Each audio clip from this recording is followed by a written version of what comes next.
Cuando hablamos del infierno, muchos imaginan fuego, demonios y castigos eternos. Pero en la antigüedad, cada civilización tenía su propia visión del más allá. Hoy viajaremos al inframundo de tres culturas milenarias: los griegos, los egipcios y los sumerios.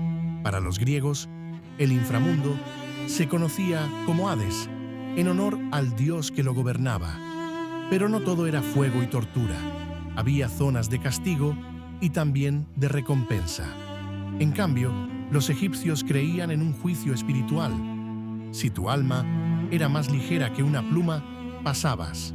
Si no, eras devorado por un monstruo aterrador. Y los sumerios, ellos fueron de los primeros en imaginar un inframundo sombrío, donde todos, buenos o malos, iban a una eternidad gris y polvorienta. Empecemos con los griegos. Según sus mitos, el alma descendía tras la muerte hacia el reino subterráneo, gobernado por Hades y su reina, Perséfone. El camino no era sencillo.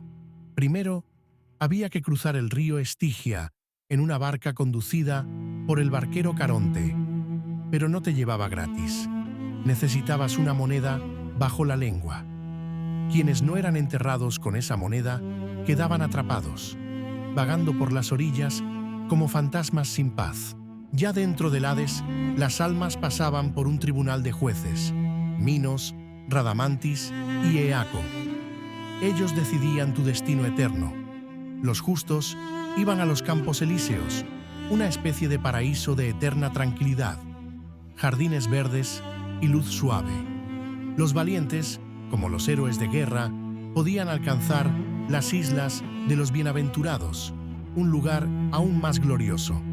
Pero los malvados, ellos descendían al Tártaro, el rincón más profundo y oscuro del inframundo, reservado para criminales, traidores y enemigos de los dioses.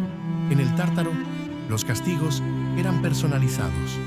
Sísifo debía empujar eternamente una roca cuesta arriba, y Tántalo sufría de hambre y sed, sin poder saciarse. Curiosamente, los griegos no veían el infierno solo como un lugar de sufrimiento, sino como un reflejo de la vida. Lo que sembraste, eso cosechas. Ahora, crucemos el Mediterráneo hacia Egipto, donde la muerte era solo una parte de un viaje mucho más largo. Los egipcios creían que al morir, el alma viajaba al más allá en una peligrosa travesía por el Duat, el inframundo egipcio. Allí, el alma enfrentaba desafíos, monstruos y acertijos en una especie de prueba para demostrar su pureza. La prueba final era ante Osiris, el dios de los muertos, en la llamada psicostasia o el juicio del corazón. El corazón del difunto era colocado en una balanza frente a la pluma de Maat, símbolo de la verdad y el orden. Si el corazón era más pesado por sus pecados, un monstruo llamado Amit, mitad leona, mitad hipopótamo y cocodrilo, lo devoraba. Pero si el corazón era más ligero, el alma podía entrar al Aro, los campos de juncos, un paraíso lleno de abundancia. A diferencia de los griegos, los egipcios no tenían un lugar eterno de tormento, pero sí una aniquilación definitiva, dejar de existir. El castigo, entonces, no era sufrir, sino ser olvidado para siempre. Cada tumba egipcia estaba llena de amuletos, fórmulas mágicas y el libro de los muertos, una guía para sobrevivir al juicio y llegar al paraíso. Ahora, retrocedamos aún más en el tiempo, hasta los sumerios, la primera gran civilización de Mesopotamia. Para ellos, la muerte conducía al Kur, un inframundo oscuro, polvoriento, sin luz, del que nadie regresaba.